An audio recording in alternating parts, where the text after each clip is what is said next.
Hello everyone, welcome you all in Kalpaksh IAS YouTube channel. हम लोगों ने डेली आंसर राइटिंग की एक सीरीज स्टार्ट की है, जिसमें डेली हम एक क्वेश्चन लेते हैं एंड उसका मॉडल आंसर लिखते हैं। तो जो क्वेश्चन होता है वो पीवाईक्यू होता है एंड जो आंसर होता है वो मॉडल आंसर होता है। ये क्वेश्चन पहले पूछा जा चुका है एमपीपीएससी के द्वारा, और जो आंसर होता है हम उसे लिखने की कोशिश करते हैं कि किस तरीके से हम एक बहुत अच्छा आंसर लिख सकें और एग्जाम में हमें थोड़े अच्छे मार्क्स मिल सके। तो आइए स्टार्ट करते हैं आज की सीरीज। ये सीरीज स्टार्ट किए हुए हमें 10 डेज हो चुके हैं। इसका मेन ऑब्जेक्टिव जो है वो यही है कि आप लोगों को बताना कि किस तरीके से एक अच्छा आंसर लिखें। ठीक है, कई सारे स्टूडेंट्स आंसर तो लिख रहे हैं, लेकिन उनका जो आंसर होता है एकदम ऐसा नहीं होता है कि उन्हें बहुत अच्छे मार्क्स मिल जाए। कुछ इम्प्रूवमेंट की ज़रूरत होती है, तो वो लोग भी ये वीडियो देख सकते हैं एंड इसका फ़ायदा उठा सकते हैं। ठीक है, तो स्टार्ट करते हैं हम आज के क्वेश्चन से। ये क्वेश्चन आप देख सकते हैं, GS3 का इकोनॉमिक्स का है। 200 वर्ड में लिखना है एंड 10 मार्क्स का क्वेश्चन है।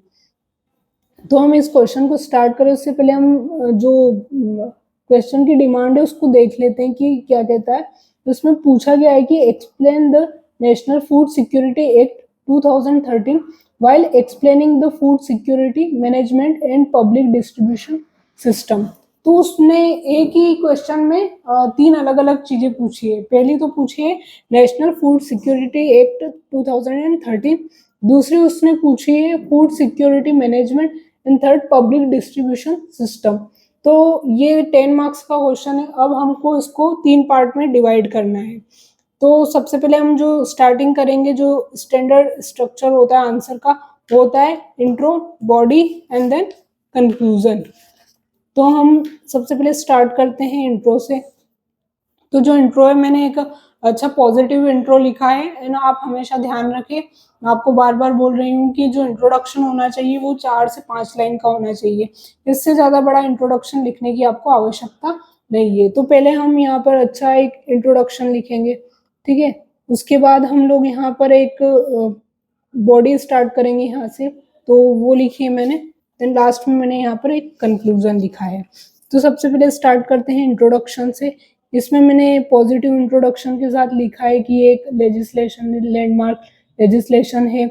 इसको राइट टू फूड एक्ट के नाम से भी जाना जाता है और एक गवर्नमेंट ऑफ इंडिया के द्वारा इनेक्ट किया गया है। तो इस तरीके से मैंने एक बेसिक इसका इंट्रोडक्शन लिख लिया यहाँ पर 4 से 5 लाइन में।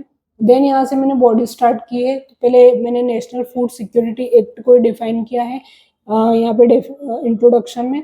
उसके बाद यहाँ पर मैंने उसके ऑब्जेक्टिव्स लिखे। इस तरीके से मैंने ऑब्जेक्टिव्स लिखे ताकि ज़्यादा स्पेस ना जाए, और इस तरीके से मैंने फिर यहाँ पर की फीचर्स भी लिखे हैं कि इसके क्या क्या की फीचर्स है। तो आप देख सकते हैं मैंने यहाँ पर 3 की फीचर्स लिखे और 4 ऑब्जेक्टिव्स लिखे।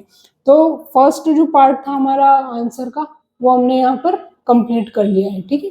इसके अलावा हम आगे बढ़ते हैं, देखते हैं कि आगे मैंने क्या लिखा है। फिर की फीचर्स लिखने के बाद यहाँ पर food security management under NFSA act 2013 लिखा है।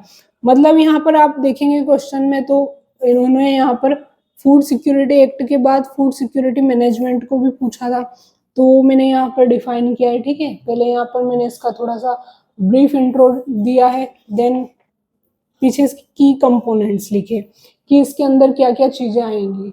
तो इस तरीके से मैंने सेकेंड जो पार्ट था वो कंप्लीट किया और आंसर मैंने पॉइंट में लिखा है। आप हमेशा ध्यान रखें, जब जब भी आप 10 मार्क्स का क्वेश्चन लिखें तो उसको डिवाइड करके पार्ट्स, अलग अलग पार्ट्स में डिवाइड करके उसको पॉइंट्स में लिखें, ठीक है। इससे क्या होगा कि पढ़ने में आसानी रहेगी, जो की पॉइंट्स है वो हाईलाइटेड रहेंगे। तो इस चीज का आपको ध्यान रखना है। तो मैंने यहाँ पर की कंपोनेंट्स यहाँ पर डिफाइन किए अच्छे से।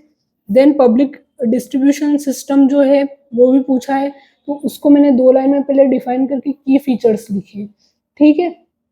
देन लास्ट में मैंने एक कंक्लूजन लिखा है। तो कंक्लूजन में मैंने यहाँ पर आप देख सकते हैं SDG सेकेंड को भी लिखा है, ठीक है। आपको पता ही होगा हमारे जो सिलेबस में है 17 SDG गोल्स भी दे रखे हैं, उनको भी पढ़ना होता है। तो आप वो भी अपने आंसर में मेंशन कर सकते हैं। जो जीरो हंगर यहाँ पे दे रखा है, हम उसको भी फुलफिलमेंट कर रहे हैं और उसकी दिशा में भी हम लोग प्रयास कर रहे हैं, ठीक है। तो इस तरीके से आप एक अच्छा आंसर लिखें, हर चीज डिफाइन करें, पहले अच्छा एक इंट्रोडक्शन लिखें, ठीक है, बॉडी लिखें एंड देन कंक्लूजन लिखें। और आप इस चीज का ध्यान रखें कि आप पैराग्राफ में ना लिखें, पॉइंट्स में लिखें, जो की पॉइंट्स है उनको पहले लिखें, और जो इम्पोर्टेंट पॉइंट आपको लग रहा है, जैसे मैंने यहाँ पर SDG 2 लिखा है तो मैंने उसको हाईलाइट किया है, तो इस चीज का ध्यान रखें कि अगर कोई आपको इम्पोर्टेंट पॉइंट लग रहा है तो उसको हाईलाइट करें। तो अगर आपको भी आंसर लिखना है या आप आंसर लिख रहे हैं और आपको इवेल्युएशन चाहिए या कोई फीडबैक चाहिए, तो आप हमारे टेलीग्राम चैनल पर जाइए, वहाँ पर अपने आंसर की PDF सेंड कीजिए, हम लोग उसे इवेल्युएट करेंगे और आपको वापस सेंड कर देंगे। और अगर आपको ये वीडियो पसंद आया है तो वीडियो को लाइक करें एंड थैंक्स फॉर वॉचिंग।